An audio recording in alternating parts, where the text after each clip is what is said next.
Assalamualaikum warahmatullahi wabarakatuh.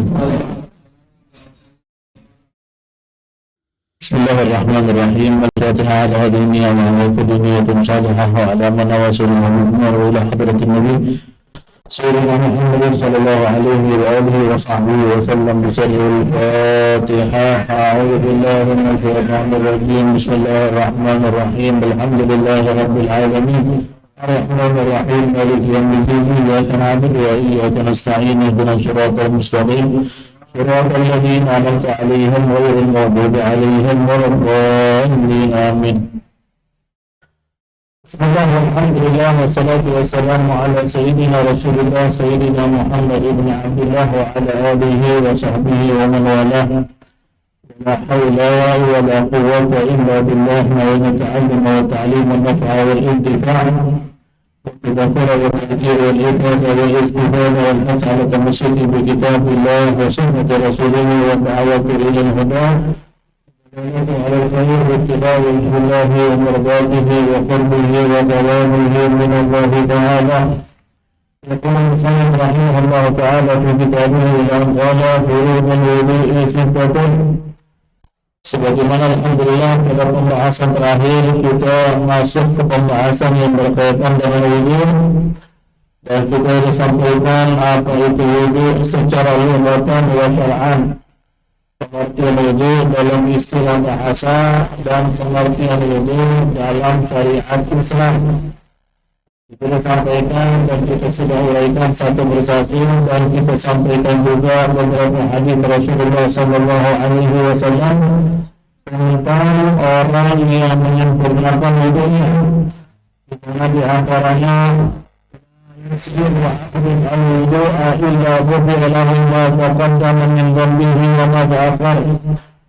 Dalam sebuah hadis dikatakan bahwasanya Rasulullah sallallahu alaihi wasallam bersabda, la yusbihu 'abdun al-wudu', tidaklah seorang hamba menyempurnakan wudunya illa ghufira lahu ma taqaddama min dhanbihi wa ma ta'akhkhar, melainkan Allah akan mengampuni dosanya yang telah berlalu dan dosa yang akan datang. Nah, ini kata ulama maksudnya dosa kecil. Orang yang sempurna dalam berwudu, dosa kecil yang sudah dilakukan maupun yang akan mendatang diampuni oleh Allah Subhanahu wa ta'ala. Sangat penting kita menyempurnakan wudu. Artinya kita wudu sambil istighfar. Kita istighfar dalam hati, kita hadirkan dalam hati akan kebesaran Allah Subhanahu wa ta'ala, dan juga kita hadirkan dalam hati kita akan menghadap Allah dengan wudu yang serba kurang yang kita sedang melaksanakan. Nah, itu disebut dengan kesempurnaan dalam berwudu. Bukan wudu pikiran di luar wudu, wudu sambil nyanyi, wudu sambil ngobrol. Wudu yang semacam ini dikatakan wudu yang tidak sempurna, meskipun secara fikih wudunya sah.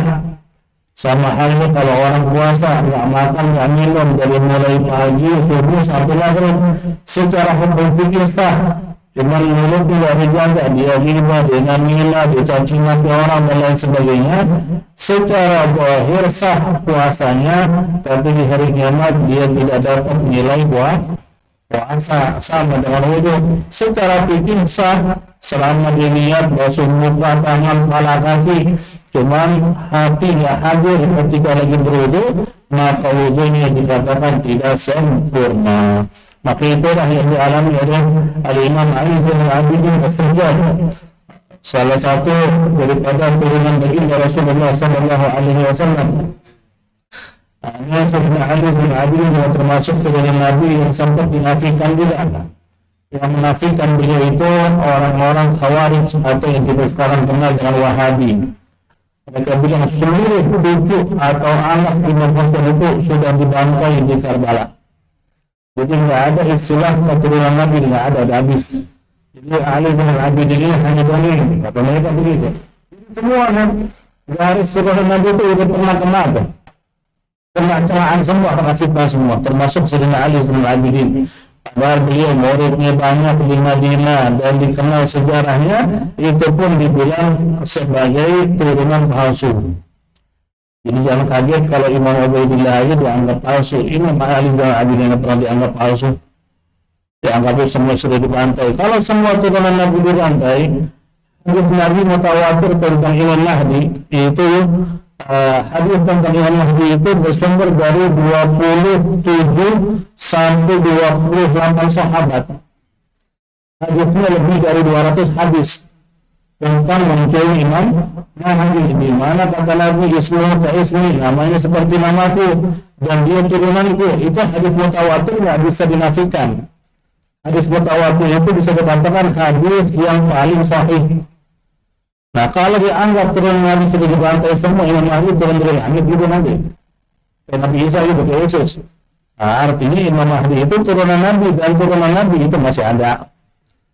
Cuma memang kita nggak perlu membahas itu, kan kembali kepada diri kita masing-masing. Inna akramakum indallahi atqakum, yang paling mulia di antara kamu di hari kiamat yang paling bertakwa kepada Allah Subhanahu wa taala. Nah, Sayyidina Ali Zainal Abidin ini ketika wudhu, di dalam sejarah cerita beliau, cerita kehidupan beliau, itu kata ulama ketika berwudhu mukanya memerah, bahkan suka yurfa alaihi, sampai pingsan di tempat wudhu. Jadi ditanyalah sama orang-orang yang di zaman beliau, kenapa setiap wudhu muka pucat atau sampai pingsan? Asal itu begitu dia. Jadi kata beliau itu apa? Jawaban beliau, saya pingsan sampai memerah wajah saya itu karena saya istighfar dalam hati, saya bicara dalam hati, ya Allah, dengan wudhu yang serba kurang begini, kira-kira Allah terima gak sholat saya? Kira-kira saya ketika menghadap Allah, Allah ridho gak ya wudhu yang serba kurang begini nih? Jadi dia takut dengan wudhu yang serba kurang itu Allah gak ridho, Allah gak terima ibadahnya, hampir pingsan. Gimana tuh orang-orang dulu ya?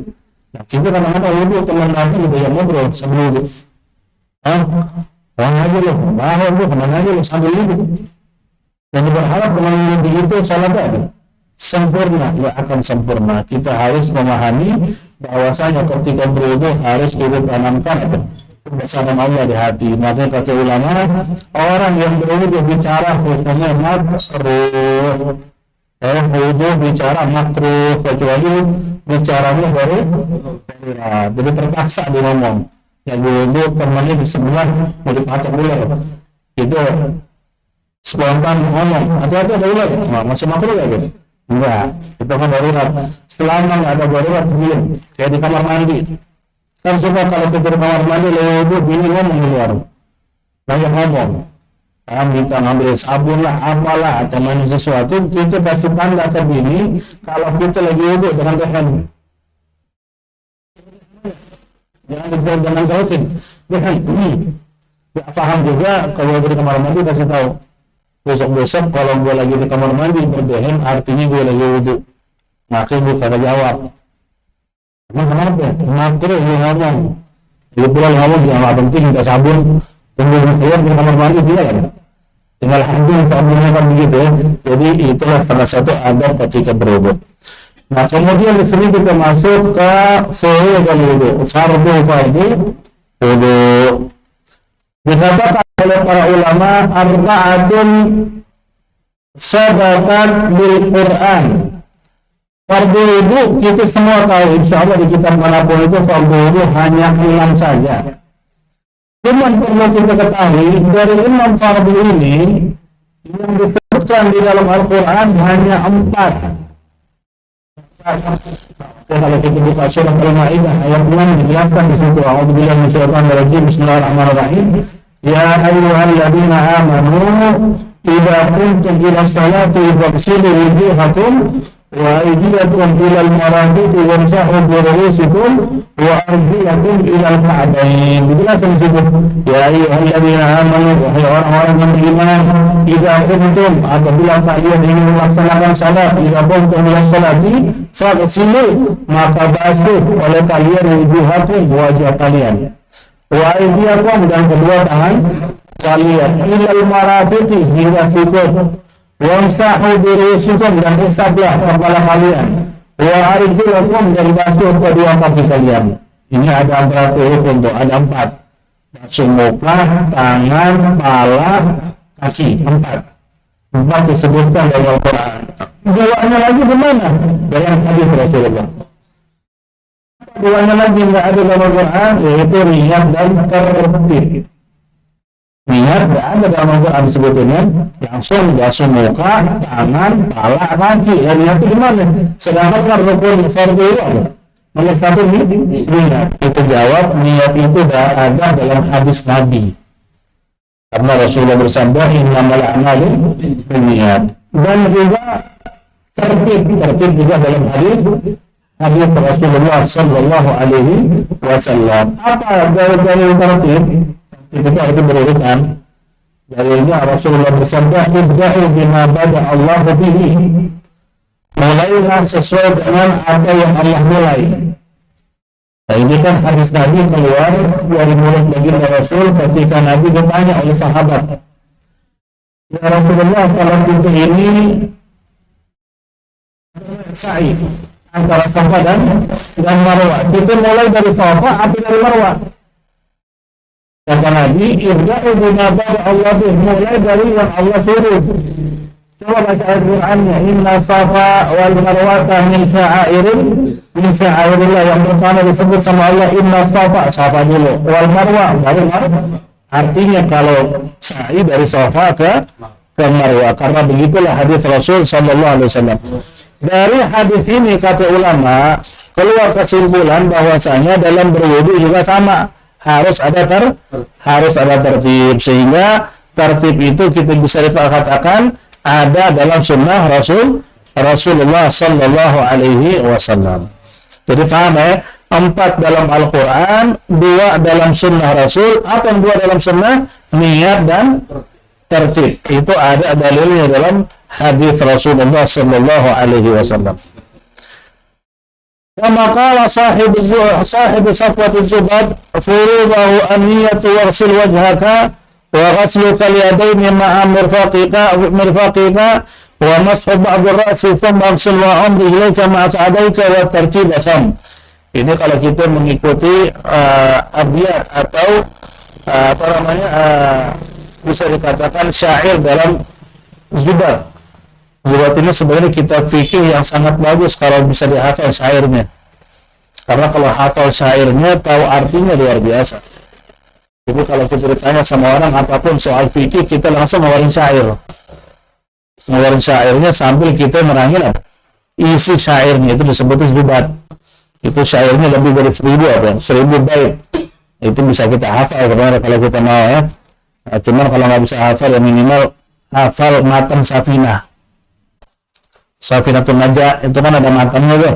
Itu hafalnya 9 mah hafal. Fardul wudu, sitatun, syurutul wudu, syurut takbiratul ihram, itu semua dalam Safinah ada. Itu bisa hafal isinya Safinah itu dan ngerti maksudnya, itu luar biasa, itu cukup dalam masalah ibadah. Habib Salim bin Abdul Syatri yang bilang, orang yang menguasai Safinah dan tahu artinya dalam urusan ibadah sehari-hari, dia sudah paham. Ya, nggak usah kitab-kitab gede ya, Fathul Mu'in lah, Bughiyah lah, itu terlalu tinggi lah. Safinah itu hafal atau isinya udah cakep banget. Seperti Bidayatul Hidayah, hafal isinya dan doa-doanya itu udah boleh pakai imamah. Kalau boleh di Hadramut begitu, yang boleh pakai imamah siapa yang hafal isi Bidayatul Hidayah. Nggak tahu isi Bidayatul Hidayah nggak boleh pakai imamah, di sana begitu. Kalau di sini kan siapa aja pakai imamah ya, megang gitar juga ya. Pakai imamah, siapa yang pakai imamah sekarang? Nah, yang pertama kita masuk ke fardu wudu yang pertama. Saya sudah pernah bahas ya masalah fardu dan rukun ya dalam kitab Safinah. Saya bilang dalam ilmu fikih ada 3 kalimat mutaradif, 3 kalimat artinya sama. Apa itu? Fardu, wajib, rukun. Kalau dikatakan fardu salat, artinya yang wajib dalam salat. Rukun salat berarti yang fardu dalam salat. Artinya sama itu, fardu, rukun, wajib. Cuman beda hanya dalam urusan apa? Urusan apa? Haji. Haji, rukun dan wajib beda. Rukun ditinggal, hajinya apa? nggak sah. Wajib ditinggal masih aman hajinya, nanti kena bayar dam, ada aturannya. Masih bisa haji dikatakan apa? Sah kalau ninggalin kewajiban. Ninggalinnya rukun, haji nggak sah. Selain urusan haji, rukun wajib, fardu artinya sah? Sama aja. Cuman ada sebagian ulama membedakan, kalau dikatakan rukun, itu satu kesatuan, nggak boleh dipisah. Rukun itu kan artinya apa? Tiang. Itu bangun rumah, pondasinya 4. Minimal kan pondasi apa? Yang kokoh apa? 4 apa? 4 apa? Sudut ya. Nah, kalau itu bangun, pengen bangun bangunan 4 persegi, 4 persegi begitu, cuman dia punya pondasi cuma 3. Pasti rawan. Mau nggak mau dia satu persatuan yang nggak bisa dipisah, maka itu disebut rukun. Makanya sholat itu baca kitab fikih manapun rata-rata sholat itu pasti rukun sholat. Artinya satu kesatuan nggak bisa dipisah, itu nggak bisa. Takbiratul ihram ruku di sini, jalan pulang ke rumah, itulah di rumah, jalan lagi ke masjid dekat rumah, sujud di masjid. Bisa nggak kita begitu? Nah, bisa batal sholatnya. Harus dilakukan di tempat yang sama. Itu disebut rukun. Satu kesatuan nggak bisa dipisahkan. Kalau fardu itu masih bisa dipisah-pisah. Arti fardu, setiap rukun itu ada mustaqillah sendiri. Nggak ada hubungannya dengan rukun ada. Yang berikutnya. Maka fardu itu bisa pisah-pisah. Lihat basuh muka di sini, tangan di rumah, kepala di mushola, basuh kaki di masjid. Boleh nggak bisa begitu? Boleh. Kalau wudhu boleh, asalkan apa yang niat masih ada di hati. Maksudnya sambil di jalan tuh dia sambil apa? Masih ingat dia masih ada. Belum sempurna melaksanain wudhu ini. Boleh dipisah-pisah, makanya disebut fardu. Setiap perbuatan dalam wudhu itu adalah rukun sendiri. Ente habis basuh muka, apakah wajib basuh tangan? Nggak wajib basuh tangan langsung. Ente bisa basuh tangan nanti di rumah, asalkan dia masih dalam hati. Jadi nggak harus apa? Nggak harus untuk apa? Untuk mualah atau mualah berturut-turut. Jadi harus basuh tangan setelah basuh muka. Muka belum kering, langsung tangan dibasuh, itu sunnah, nggak wajib.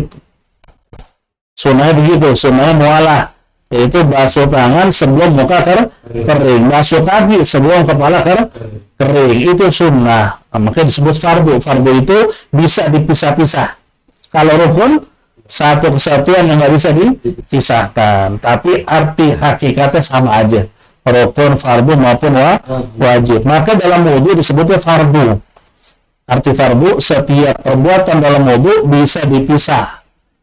Nggak harus dilakukan di tempat yang sama. Yang pertama, al-awwalu an-niyatu. Yang pertama yang wajib dilakukan ketika berwudu adalah an-niyah. Di sini niat banyak syurut ya. Syurut niat itu luar biasa, ada sab'ah.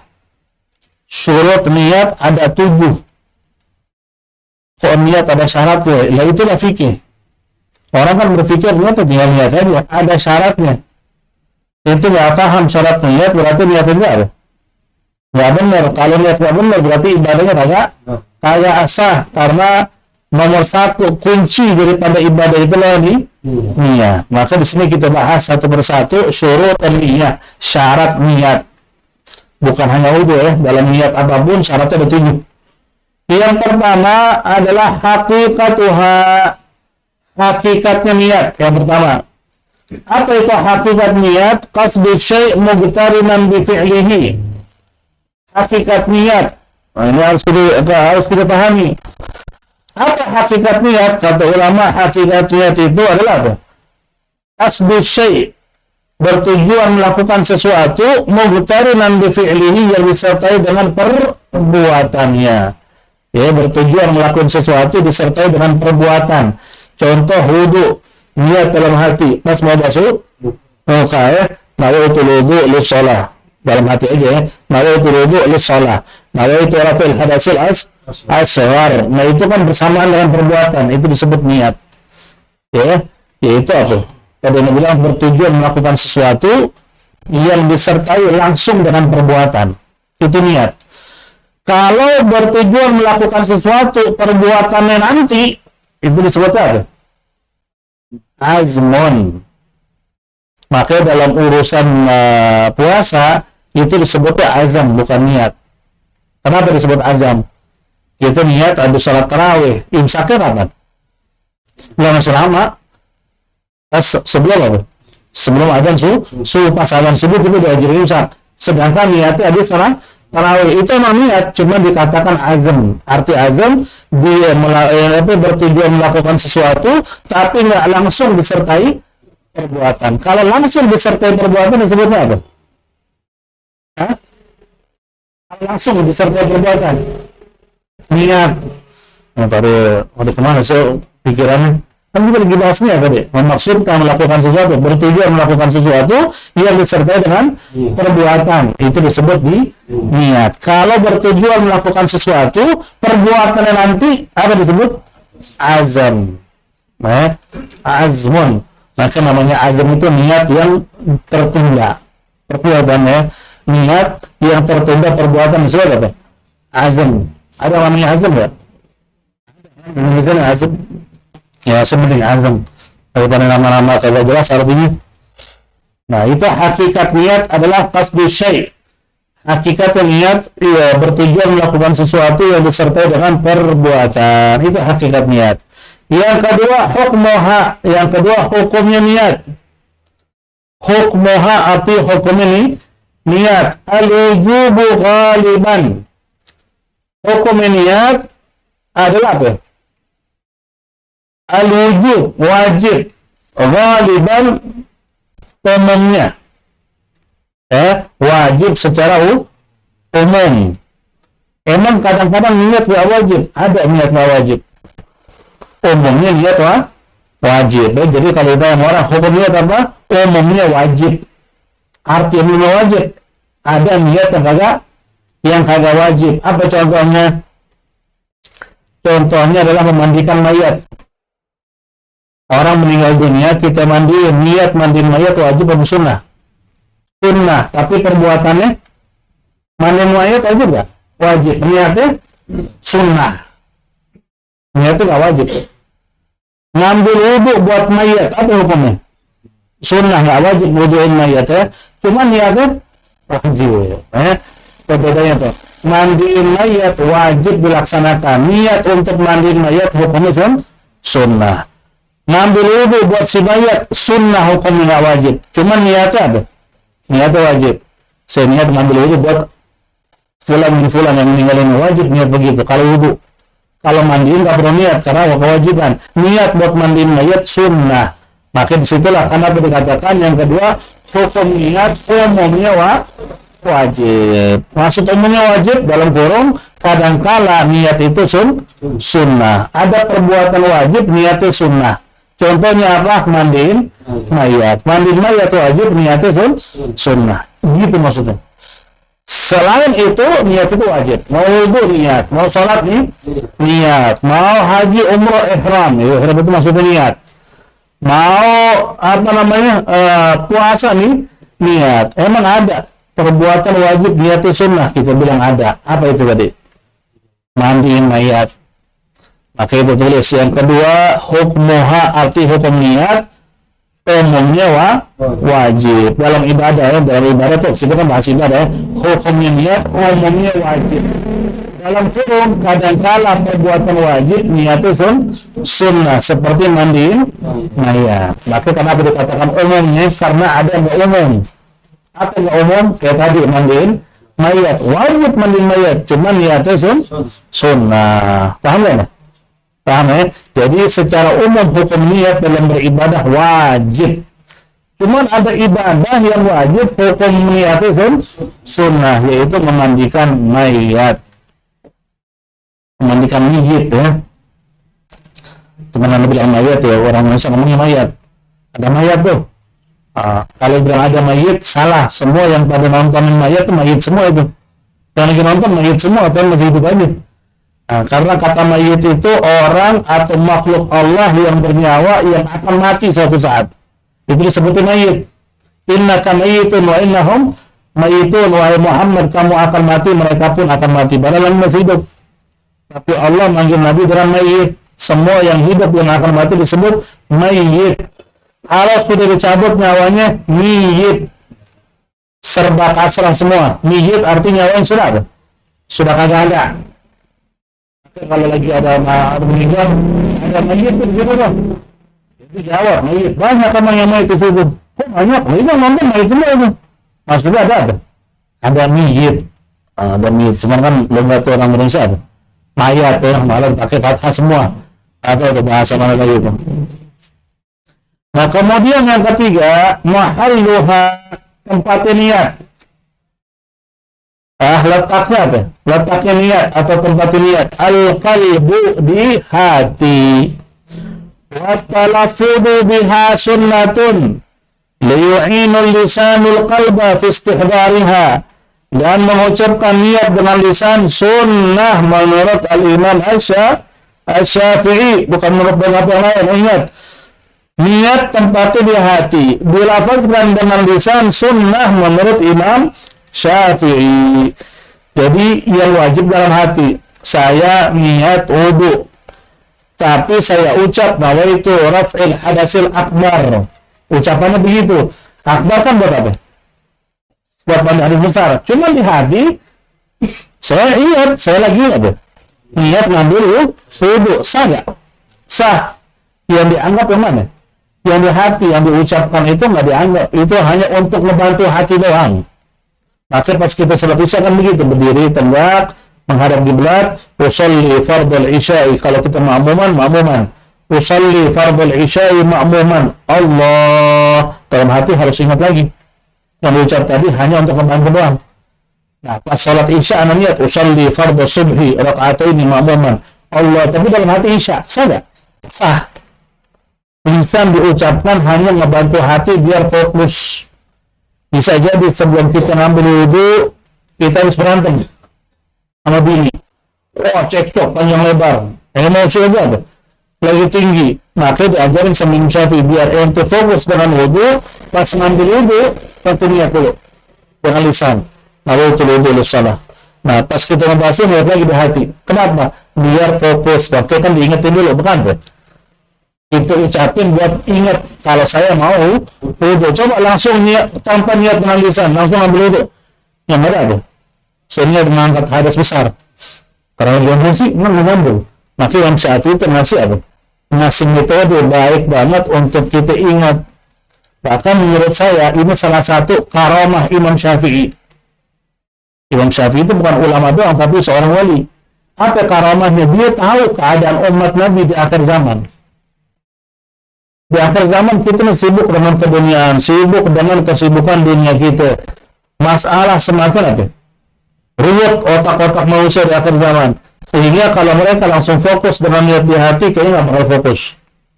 Sehingga Imam Syafi'i ngajarin sebelum mulai sholat, lo niat dulu pakai mulut, baru niat lagi pas takbir. Lagi mau wudu, niat dulu pakai mulut, pas mau sholat, niat lagi dalam hati. Itu metode Imam Syafi'i biar kita ingat niat pas lagi ngelaksanain ibadah. Walaupun kagak wajib dengan lisan. Nah ini bodohnya orang-orang tertentu yang sok merasa paling sunnah, udah teriak aja di media sosial. Niat pengalusan bid'ah. Siapa yang bilang wajib? Lo boleh bilang bid'ah itu kalau orang-orang kita ini Imam Syafi'i bilang wajib niat pengalusan. Nggak niat dengan diucapkan itu batal sholatnya. Baru untuk bilang bid'ah. Nggak ada yang bilang wajib kok.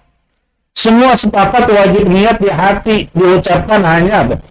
Sunnah menurut Imam Syafi'i. Kan Nabi nggak pernah mengucapkan jangan mulut. Kok mencapai langsung sunnah Imam Syafi'i. Kata sunnah itu. Apa arti sunnah? Apakah harus Nabi lakuin dianggap sunnah? Enggak. Rasulullah bersabda apa? Man sanna sunnatan fil Islam falahu ajruhu ajru man amila bihi min ghairihi. An yanqusa min ujurihim syai'a. Orang yang melakukan sunnah dalam Islam, maksudnya dia menunjukkan kebaikan atau perbuatan yang baik dalam Islam, diikuti oleh orang lain, dia dapat pahalanya. Kalau orang teriak itu maksudnya sunnah Nabi, dia lanjutin hadisnya. Wa man sanna sunnatan sayyi'atan. Siapa yang menunjukkan sunnah yang buruk dalam Islam, maka dia dapat dosanya. dan orang yang ngikutin pun ada dosa. Emang ada sunnah buruk? Ada sunnah Nabi buruk? Nggak ada. Maksud sunnah di sini perbuatan yang diada-adakan tapi buruk. Artinya Imam Syafi'i itu bilang sunnah menurut ada Imam Syafi'i diucapkan dengan lisan biar kita fokus ketika melaksanakan ibadah. Maksudnya begitu. Nggak usah teriak bid'ah dan bawa teriak kamu bid'ah. Capek dengar ini gitu. Semuanya bid'ah. Pemakaman kasih penerangan bid'ah. Kemarin guru besar meninggal kasih penerangan. Guru-guru mereka. Penerangan itu di pemakaman itu bid'ah. Buang-buang duit. Ngabazir. Wow, macam-macam deh. Kemarin guru besar meninggal di atas makamnya. Tidak ke hari-hari. Hari-hari kan ditutup kan apa? Lampunya atas makamnya langsung gitu. Kemarin teriak bid'ah ya. Salawat, jangan ada salawat, bid'ah. Wah, murid-murid bikin salawat syair. Buat apa? Almarhum gurunya. Ada syairnya, ada salawatnya. Buat Ustadz almarhum Fulan bin Fulan. Kita nggak mau sebutin lagi, udah meninggal dia. Nah, gitu doakan mudah-mudahan apa? Allah ampuni dosanya. Cuman maksudnya apa? Nggak sinkron antara ucapan dia dengan perbuatan. Teriak bid'ah, dia ngelakuin. Teriak kagak boleh bikin salawat, dia bikin salawat sendiri. Nah, itu Nabi bilang, kadang-kadang mereka yang ngawur tapi nganggap diri paling sunnah. Nah, itu nggak benar ya. Kita harus memahami bahwasanya syariat itu adalah apa? Banyak ikhtilaf para ulama. Ulama berbeda pendapat arti rahmat dari Allah Subhanahu wa Ta'ala. Ya. Kemudian zamanuha waktu niat. Waktu niat ini yang keempat ya. Kapan waktunya niat? Awalul ibadat. Waktunya niat itu adalah permulaan ibadah. Pas mau wudu, niat. Pas mau salat, niat. Nah, itu awalul ibadat, tempat niat. Kecuali ada beberapa ibadah yang niatin enggak awalnya. Intinya gini, kalau Anda bertanya, waktu niat kapan? Awalul ibadat, permulaan mau melaksanakan ibadah. Harus disertai niat. Cuman ada beberapa ibadah niatnya nggak langsung. Apa di antaranya yang kita bahas tadi? Puasa, apalagi zakat. Zakat kan kita boleh niat sekarang, besok baru dikasih, boleh nggak? Boleh, nggak apa-apa. Zakat juga sama. Wal udhiyah dan kurban. Diniatnya kapan, dipotongnya kapan? Boleh. Nah, tiga ini apa? Ibadah yang niatnya nggak langsung. Perbuatan yang nggak langsung disertai dengan niat. Di niat perbuatan belakangan. Nah, itu disebutnya apa? Ibadah yang di antara ibadah yang beda dengan pada umumnya. Umumnya ibadah itu niat di permulaan ibadah. Kecuali tiga, puasa, zakat, dan berkurban. Ente beli korban kan seandainya kapan ente beli? Ente beli korban sebelum ibadah haji sehari 2 hari ente beli. Ente diniatin. Boleh gak? Ya boleh. Gak harus diniatin pas lagi nonton. Enggak.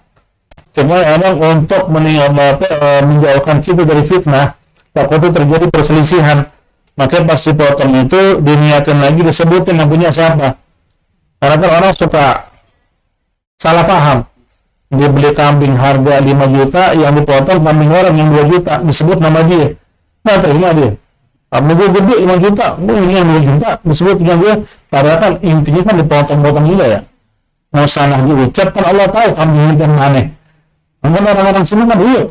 Kalau nggak bisa berantem itu, maka disebut lagi. Nah itu sebenarnya kagak wajib ada penyebutan pas lagi dipotong, cuman dianjurkan. Satu, biar ingat. Kedua, biar tidak ada kesalahpahaman. Nah, kemudian yang kelima, kaifiyatuha, tata cara niat. Apa tata cara niat? Takhtalifu biikhtilafil ibadat. Tata cara niat itu yaitu apa? Takhtalifu, berbeda-beda sesuai dengan ibadah yang ia lakukan. Tata cara niat berbeda-beda sesuai dengan ibadah yang dia lakukan. Jika ibadahnya salat, diniat salat. Jika ibadahnya wudu, diniat wudu. Jika ibadahnya puasa, diniat puasa. Itu maksudnya kaifiyat wa tata caranya. Gimana cara niat? Takhtalifu biikhtilafil ibadat, berbeda-beda sesuai dengan apa? Dengan ibadah yang ia lakukan.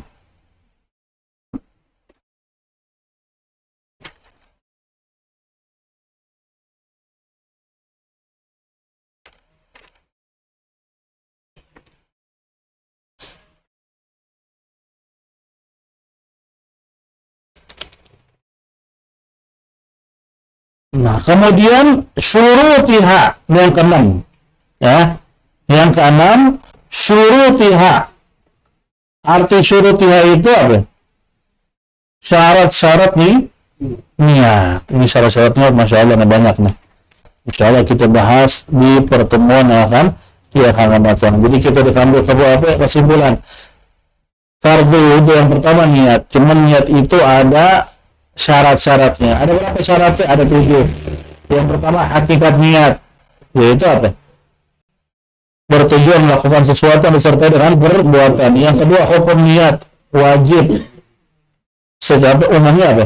Wajib. Cuman ada perbuatan yang wajib, niat itu sunnah, yaitu mandiin mayat. Yang ketiga mahairuha, tempat niat di hati, diucapkan adalah sunnah menurut Imam Syafi'i. Kalau ucapan dengan hati berbeda, yang dilihat yang mana? Yang di hati. Lisan hanya ngebantu aja. Yang keempat, zamanuha, waktu niat kapan? Permulaan ibadah. Kecuali ada beberapa ibadah yang nggak langsung disertai dengan perbuatan, yang niat baru perbuatan, yaitu puasa, zakat, dan korban. Yang kelima, kaifiyatuha, tata cara niat. Maksudnya gimana tata cara niat? Yaitu berbeda-beda sesuai dengan apa? Dengan ibadah yang ia lakukan. Yang keenam, syurutiha, syarat niat. Nah, syarat niat ini bercabang lagi.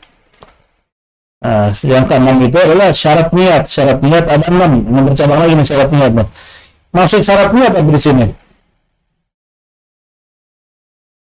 Syarat niat di sini, syurutiha itu arti ketika orang yang ingin niat, siapakah yang niatnya sah? Siapa orang yang ibadah niatnya dianggap sah? Nah, itu maksudnya. Nanti kita bahas tuh. Siapa sih orang yang niatnya sah kalau ibadah? Islam menawi, orang yang muslim, dan lain sebagainya. Insya Allah kita akan sampaikan di pertemuan yang akan datang.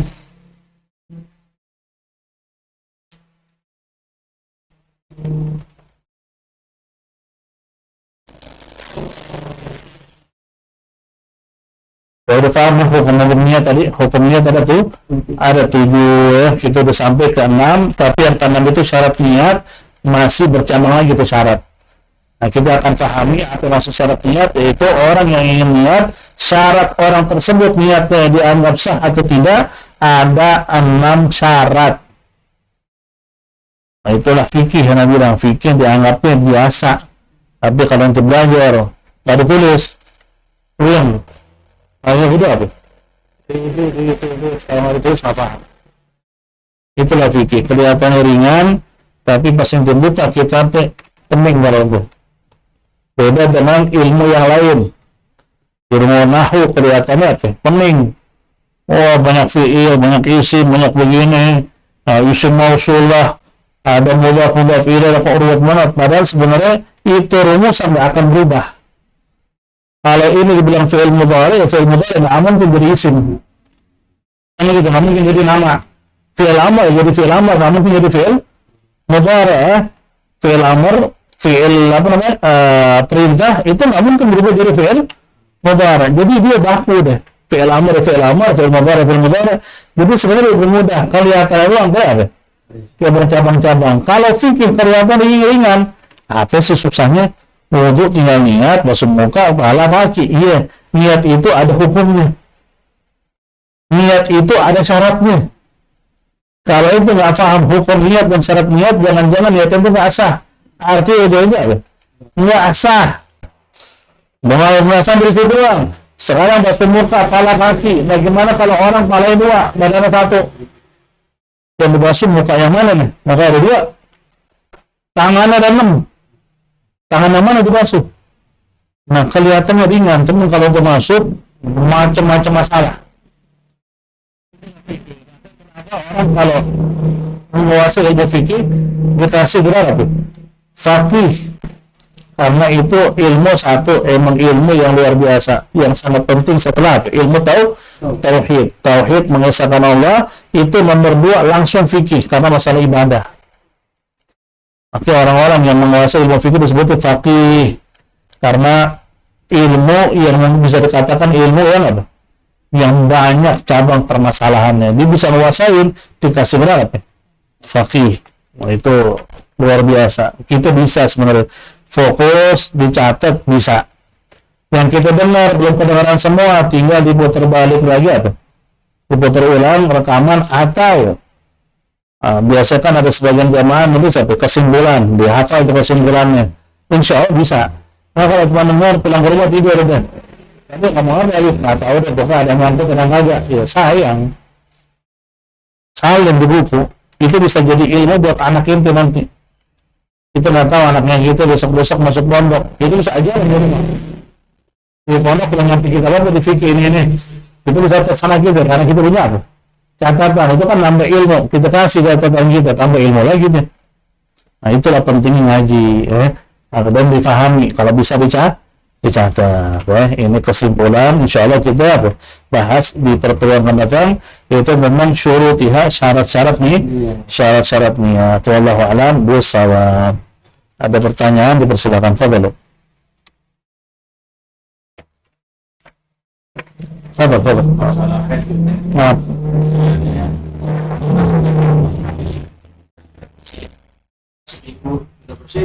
Yaitu warna lagi apa masih disebut darah haid atau Nah, begini. Dia keluar haid 4 hari. Habis 4 hari berhenti udah. Berhenti seminggu. Setelah seminggu keluar lagi darah. Apakah haid atau tidak? Nah, kita lihat 4 hari itu maksimal haid itu berapa hari? 15. 4 hari berhenti, kita anggap suci seminggu. Dia mandi, nggak salah dia. Pikirannya dia berhenti. Ternyata keluar lagi. Seminggu digabung sama 4 hari, jadi berapa? Jadi 11. Berarti masih bisa dikategorikan apa? Masih 11. Nah, pokoknya itu sampai 15 hari. Dalam 15 hari itu kalau dirangkum setiap hari berapa jam? Minimal jangan kurang dari 24 jam selama 15 hari. Nggak kurang dari 24 jam. Kalau lebih dari 24 jam bagus. Yang penting dari 15 hari ini nggak kurang dari 24 jam. Sampai 15 masih keluar darah juga. Yang ke-16 baru disebut istihadah. Masih dihitung haid. Selama tanda-tanda haidnya ada, emang kelihatan darah. Bukan cuma ragu-ragu, ini darah bukan darah. Itu dikatakan masih apa? Masih haid. Jadi kemungkinan apa? Haidnya emang tidak teratur. Bisa jadi mungkin efek dari KB itu biasanya itu KB atau ada penyakit tertentu yang sempat dialami, sempat demam tinggi dan lain sebagainya, itu bisa bikin ngaco juga apa? Masa haid. Ya, seperti itu. Ada lagi? Apa? Nah. tapi di luar tema boleh, silakan. Pertanyaannya, jika kita memposting foto atau video di media sosial dan tidak sengaja ada yang terlihat di postingan kita itu ternyata ada wanita yang terlihat auratnya. Nah, jika dilihat orang lain, apakah yang kita posting itu berdosa juga? Kemudian, berdosakah kita jika melihat foto istri sendiri tapi fotonya yang zaman dia jahiliyah dulu yang terbuka auratnya atau yang tidak syar'i? Nah, yang pertama, apakah dosa kalau kita memposting perempuan yang buka auratnya sehingga dilihat oleh orang lain? Apakah termasuk dosa jariah kalau bahasa kita ya? Karena kita melakukan sesuatu yang melanggar. Gini, masalah wanita atau aurat perempuan yang secara tidak langsung seperti di media ataupun jangankan di media, perempuan di depan kita nih, kita nggak lihat langsung, tapi kita lihat pakai cermin. Melihat dia di cermin, nggak lihat langsung. Itu hukum fikihnya beda. Ada hukum fikih, ada hukum apa? Ada hukum apa namanya orang-orang tasawuf, ahli sufi. Kalau di ahli sufi apapun itu yang berbau maksiat, walaupun kayak di media melihat perempuan pakai cermin dosa. Itu hukum apa? Hukum tasawuf begitu. Orang-orang berakidah yang mereka ilmu tauhid itu luar biasa itu begitu. Cuman dalam hukum fikih secara nggak langsung, melihat nggak langsung itu nggak menimbulkan dosa asalkan tidak menimbulkan syahwat. Karena dia nggak lihat langsung. Dia cuma melihat di TV, dia lihat di cermin. Dalam hukum fikihnya selama tidak menimbulkan syahwat kagak dosa. Meskipun demikian jangan dilakuin karena masih ada ulama yang mengharamkan hal itu. Cuman kalau terpaksa atau emang penting untuk di-share, mungkin ada peristiwa apa, cuman kebetulan yang di-share itu perempuannya nggak pakai kerudung, cuman maksudnya hanya sebagai berita, selama tidak menimbulkan fitnah, maksudnya bukan perempuan yang maaf buka aurat sampai menarik dan sebagainya, ya selama itu dalam hukum fikihnya nggak apa-apa. Hukum fikih dalam hukum fikih tidak bermasalah. Cuman alangkah baiknya lain kali jangan. Kemudian yang kedua yaitu tadi kalau melihat foto-foto istri masa lalu sebelum nikah, termasuk haram nggak? Selama itu sudah menjadi istri itu berbeda hukumnya. Itu yang lihat bukan orang lain. Itu yang lihat. Anak kan lihat dia sebelum jadi istri, dosa gak? Bahkan sekarang jadi istri itu. Itu yang berpikiran buruk yang melihat foto istri itu sebelum nikah, itu berpikiran buruk. Cakep bikin nafsu dosa gak? Ini istri itu. Begitu bilang cakep nafsu tinggal sikat begini itu. Iya. Logikanya kan begitu. Jadi nggak ada masalah selama itu istri. Cuman kalau ada di media foto-foto istri semasa lalu di Facebook, di Twitter dan lain sebagainya, suruh buru-buru hapus dan diblokir. Jangan sampai foto itu dilihat oleh orang lain. Udah taubat, udah jadi benar, jangan sampai orang lain melihat lagi seperti itu Nah, masalah foto ini kan sama kayak tadi. Foto itu sama dengan kita ngelihat di cermin. Kembali lagi, kalau itu foto bini nggak beda. Kalau foto orang lain, kalau menurut syahwat haram. Kalau nggak menurut syahwat nggak apa-apa menurut fikih. Tapi kalau menurut ulama tasawuf, ulama-ulama yang menguasai ilmu tauhid, yang maksudnya mereka ulama-ulama yang lebih berhati-hati lah. Bagi mereka semua yang berbau maksiat haram. Walaupun tidak menimbulkan syahwat. Nah, kita gimana sikapnya? Cari jalan tengah. Selama kagak penting banget kita melakukan hal itu, jangan dilakuin.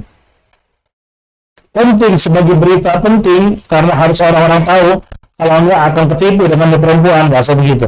Perempuan nipu di mana-mana. Kalau nggak disebar fotonya banyak ngangkat karena beda lagi hukumnya. Selama tidak menimbulkan syahwat. Seperti itu. Nah, ada lagi? Apa? Nah. Waalaikumsalam warahmatullahi wabarakatuh. Cara bikin anak cowok dan cewek itu katanya kalau bikin cowok itu ngadepin ke kanan, terus kalau bikin cewek ke kiri. Itu kan hanya bisa dikatakan hanya metode. Tetap yang nentuin anak kita nanti lahir perempuan atau laki hanya Allah. Gak bisa kita setting. Kalau bisa disetting, semua orang bisa punya anak laki semua. Kalau bisa disetting, kita punya guru Al-Habib Rizik, dia kan berharap juga punya anak laki. Anak perempuan semua. Terus Habib Rizik nggak tahu tuh metode itu. Pasti tahu dia ulama.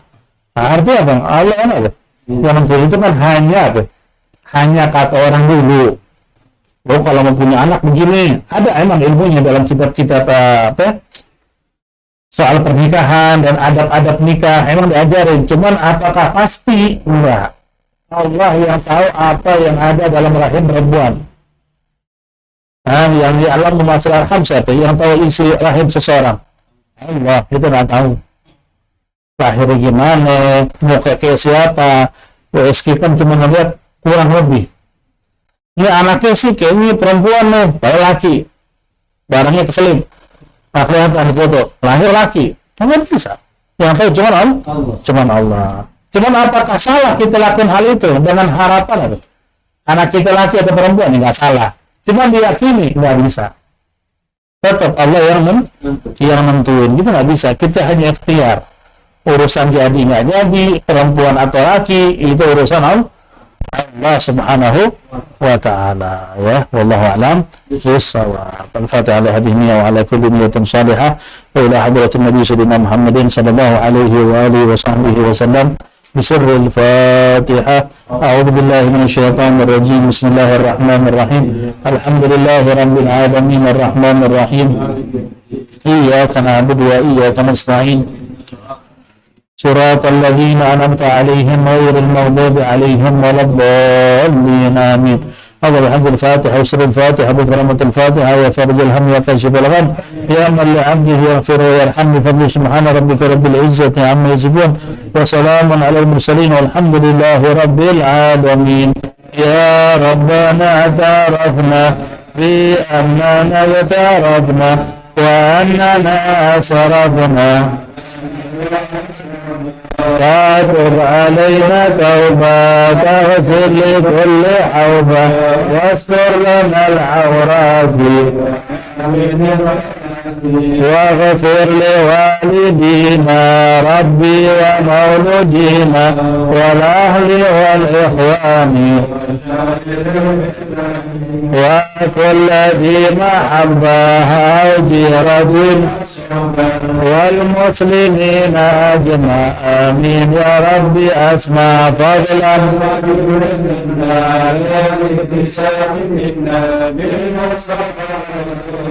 أحظى بكل سؤل صلى وسلم ربي وآله وصحبه عدادة الصحبه في البدء والتناهي. والسلام عليكم ورحمة الله وبركاته.